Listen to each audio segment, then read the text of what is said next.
friends, welcome to my channel happyhomemakerradha. இப்போ நம்ம வீடியோல ஒரு 5 வகையான பொடி வகைகள் தான் பார்க்க போறோம். இந்த பொடி வகைகள் வந்து நம்ம செஞ்சு வச்சுக்கிட்டோம் அப்படினா நமக்கு கிச்சன்ல வந்து டைம் சேவ் ஆகும். அதே மாதிரி பாத்தீங்கன்னா இப்போ நிறைய வந்து மசாலாஸ்லாம் பேக்டு ஃபுட்ல தான் வருது. அதுல வந்து நம்ம கெட்டு போகாம இருக்கணும் அப்படிங்கிறதுக்காக அவங்க என்ன பண்ணுவாங்கன்னா கெமிக்கல்ஸ்லாம் ஆட் பண்ணி வச்சிருப்பாங்க. சோ நம்ம சாப்பிடும்போது சேர்த்து கெமிக்கல் தான் சாப்பிடுறோம். அண்ட் இன்னொரு விஷயம் வந்து பாத்தீங்கன்னா நம்ம கடையில வாங்கி செய்யற மசாலானால நம்ம பாரம்பரிய டேஸ்ட்னு ஒன்று இருக்கும் இல்லையா, அதை வந்து நம்ம மறந்தே போயிடுறோம். இந்த பொடி வகைகள் செஞ்சு வச்சிருக்கனால உங்களுக்கு காஸ்ட் வைஸும் பார்த்தீங்கன்னா கூட ரொம்ப கம்மியாக தான் வரும். நம்ம மசாலா கடையில் வாங்குறதை விட இது செஞ்சு வச்சுக்கிறது ரொம்ப ரொம்ப நல்லது. அண்ட் இந்த 5 பொடி வகைகள் நான் பர்டிகுலராக ஏன் போடுறேன் அப்படின்னா, நம்ம மேக்ஸிமம் பார்த்தீங்கன்னா வீட்டில் வந்து 1 வீக்குள்ளே என்னென்னலாம் செய்வோம்னு பார்த்தீங்கன்னா சாம்பார் செய்வோம், ரசம் கண்டிப்பாக செய்வோம், ஏதாவது ஒரு வெரைட்டி ரைஸ் பண்ணுவோம், டெய்லியுமே ஏதாவது ஒரு சைட் டிஷ் பண்ணுவோம். அது மட்டும் இல்லாமல் குருமா, பிரியாணி அது மாதிரி ஏதாச்சும் பண்ணுவோம். ஸோ அதை பேஸ் பண்ணி தான் நான் உங்களுக்கு இந்த 5 வகையான பொடி வந்து ரெடி பண்ணி வீடியோ போட்டிருக்கேன். அண்ட் இந்த வீடியோவில் பார்த்தீங்கன்னா நான் ரொம்ப கொஞ்சம் டைம் வேகமாக போகக்கூடாது அப்படிங்கிறதுக்காக ரொம்ப ஷார்ட் பண்ணி தான் போட்டிருக்கேன். ஸ்க்ரீனில் வரதில் கொஞ்சமாக செய்யறதுக்கான அளவு நான் கொடுக்குறேன். அண்ட் டிஸ்கிரிப்ஷன் பாக்ஸில் வந்து நிறைய நீங்கள் செய்கிறீங்க அப்படின்னா அதுக்கான அளவு கொடுக்குறேன், நீங்கள் பார்த்து தெரிஞ்சுக்கோங்க. வாங்க வீடியோக்குள்ளே போகலாம். ஃபஸ்ட்டு நாம் சாம்பார் பொடி எப்படி பண்ணுறதுங்கிறத பார்க்கலாம். சாம்பார் பொடி செய்யறதுக்கு ஃபஸ்ட்டு ஒரு பேன் ஹீட் பண்ணிக்கோங்க. அதில் 15 நம்பர் அளவுக்கு காஞ்ச மிளகாவும் 3 டேபிள் ஸ்பூன் அளவுக்கு தனியாகவும் சேர்த்துக்கோங்க. இதெல்லாம் ரொம்ப ரோஸ்ட் பண்ணணும்னு கிடையாது, லைட்டாக ஹீட் ஆனால் போதும். 2 டேபிள் ஸ்பூன் அளவுக்கு துவரம்பருப்பு, 1 டேபிள் ஸ்பூன் கடலப்பருப்பு, வேணும்னா நீங்கள் 1 டேபிள் ஸ்பூன் அளவுக்கு அரிசி கூட சேர்த்துக்கலாம். அதுக்கப்புறம் 1/2 டேபிள் ஸ்பூன் அளவுக்கு மிளகு சேர்த்துக்கோங்க. இது எல்லாத்தையும் ரோஸ்ட் பண்ணி தனியாக நம்ம எடுத்து வச்சுக்கலாம். அடுத்து ரசப்பொடி எப்படி பண்ணுறதுங்கிறத பார்ப்போம். இதுக்கும் சேம் அந்த 15 நம்பர் அளவுக்கு தான் நான் காஞ்ச மிளகா சேர்க்குறேன். 2 டேபிள் ஸ்பூன் அளவுக்கு மிளகு சேர்த்துக்கலாம்.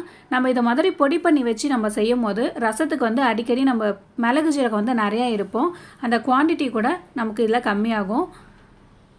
2 டேபிள் ஸ்பூன் அளவுக்கு சீரகம், 2 டேபிள் ஸ்பூன் அளவுக்கு துவரம்பருப்பு, அப்புறம் ஒரு 3 டேபிள் ஸ்பூன் அளவுக்கு தனியா சேர்த்துக்கலாம். இதையுமே லைட்டாக சூடு பண்ணால் போதும். நீங்கள் நிறையா பண்ணுறீங்க அப்படின்னா வெயிலில் காய வச்சுட்டு மெஷினில் கொடுத்து குறப்பாக அரைச்சி எடுத்துக்கலாம். நான் கொஞ்சமாக தான் பண்ணுறேன் அப்படிங்கிறனால மிக்சிலே அரைச்சிக்கலான்ட்டு நான் சூடு பண்ணிக்கிட்டேன். அதுக்கப்புறம் புளியோதரை படி எப்படி பண்ணுறதுங்கிறத பார்ப்போம். இது புளியோதரை மிக்ஸ்க்கு மட்டும் கிடையாது, நம்ம ஏதாவது வீட்டில் கூட்டு பொரியல் ஏதாவது பண்ணால் கூட நம்ம இது கொஞ்சமாக இந்த பொடி சேர்த்துக்கிட்டோன்னா ரொம்ப நல்லாயிருக்கும்.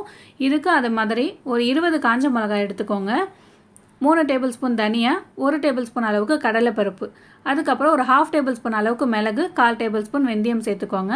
இதுக்கு ரொம்ப முக்கியமாக சேர்க்க வேண்டியது எள்ளு, 1 டேபிள் ஸ்பூன் அப்படி இல்லைன்னா கொஞ்சம் கூட சேர்த்துக்கலாம். ஸோ இதையும் நம்ம சூடு பண்ணி தனியாக வச்சுக்குவோம்.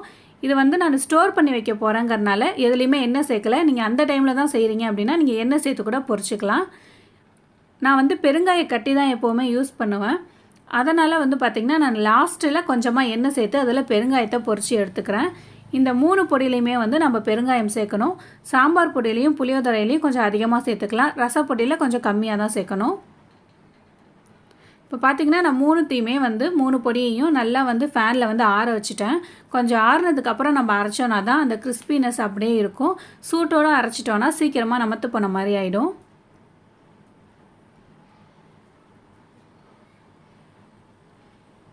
அதுக்கப்புறம் வந்து பார்த்திங்கன்னா மஞ்சள் தூள் வந்து விரலி மஞ்சள்னு சொல்லிட்டு கடையில் கிடைக்கும், குழம்புக்கு சேர்க்கறது. அதை வந்து நீங்கள் தனியாக வேணுனாலும் பீஸை சின்னதாக கட் பண்ணி லைட்டாக சூடு பண்ணி மிக்சியில் கொடுத்து அரைச்சிக்கலாம். அப்படி இல்லைன்னா நீங்கள் வீட்டில் இருக்க மஞ்சள் தூள் சேர்த்துக்கலாம்.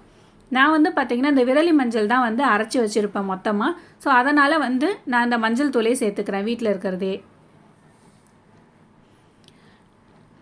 இப்போ இந்த 3 பொடியுமே வந்து பார்த்திங்கன்னா குறப்பாக தான் அரைக்கணும். ரசப்பொடி மட்டும் கொஞ்சம் நைஸாக அரைச்சிக்கலாம். பட் மற்ற சாம்பார் பொடியும் புளியோதரை மிக்ஸும் குறப்பாக அரைச்சா தான் ரொம்ப டேஸ்ட்டாக இருக்கும். நீங்கள் இந்த புளியோதரை மிக்ஸ் வந்து 1 டேபிள் ஸ்பூன் அளவுக்கு போட்டாலே போதும், ரொம்ப டேஸ்ட்டாக இருக்கும். கோவில் புளியோதரை மாதிரி இருக்கும். கண்டிப்பாக நீங்கள் ட்ரை பண்ணி பாருங்கள். இது எல்லாத்தையும் நம்ம ஒன்று அரைச்சி எடுத்துக்கலாம்.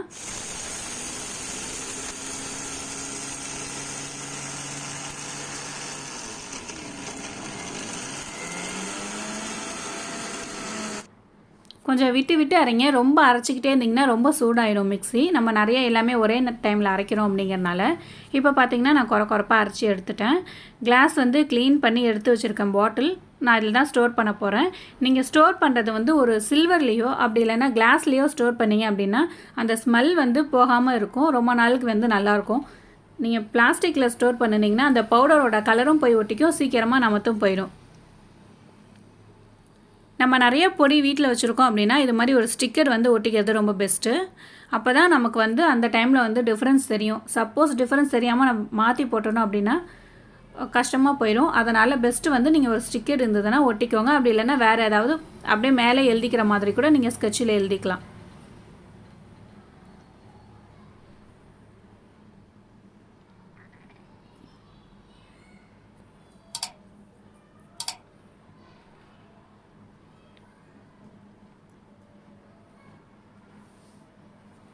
பார்த்திங்கன்னா நான் எல்லாத்துலேயுமே வந்து இது மாதிரி எழுதிட்டேன்.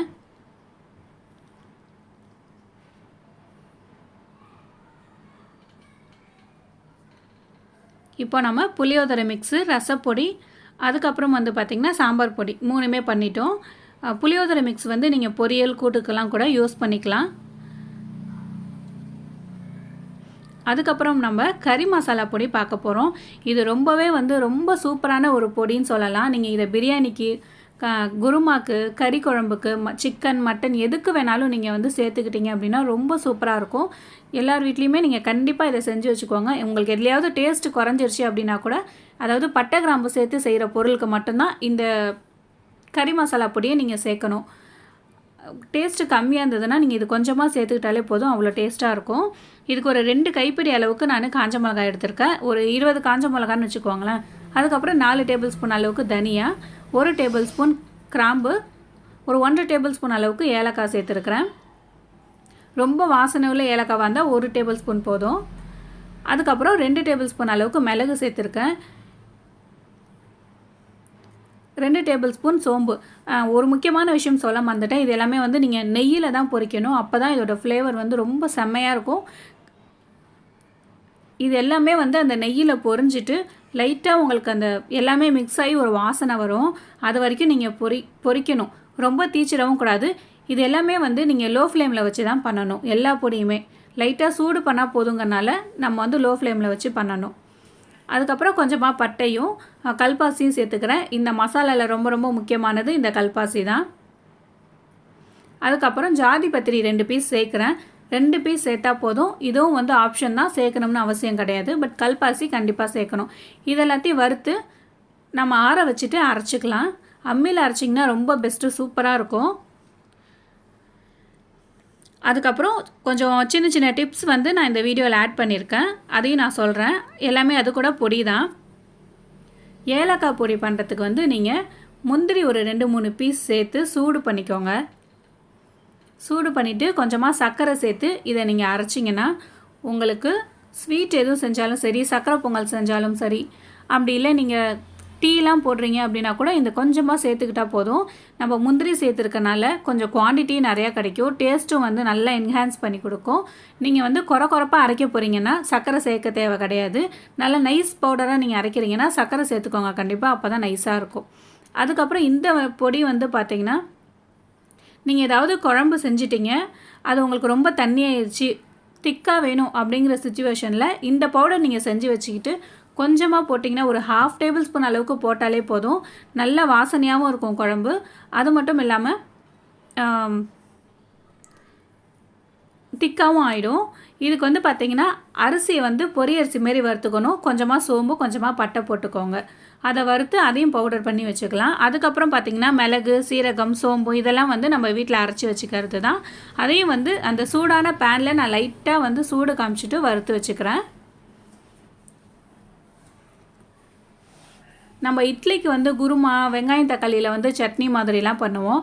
அது மாதிரி பண்ணும்போது இந்த அரிசி சோம்பு நான் பொடி சொன்னேன் இல்லையா, அதை வந்து நீங்கள் ரெடி பண்ணி வச்சுக்கிட்டீங்க அப்படின்னா அது கொஞ்சமாக போட்டாலே போதும், ரொம்ப டேஸ்ட்டாக இருக்கும். இப்போ பார்த்தீங்கன்னா நான் எல்லா பொடியுமே வந்து அரைச்சி எடுத்துக்கிட்டேன்.